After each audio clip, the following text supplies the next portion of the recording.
kagandahan ng ano. So, pagpapatuloy natin yan hanggang sa dulo mga kabrad. Ito na yung huli natin. Let's go! Pero, woo!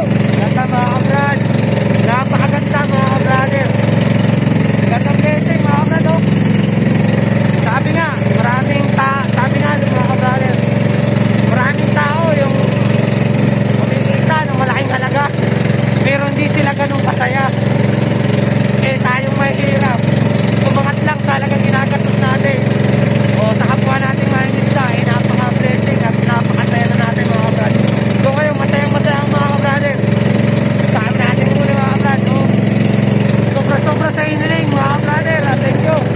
Thank you Papa God, thank you. See you to our next vlog. Pagpapatuloy lang natin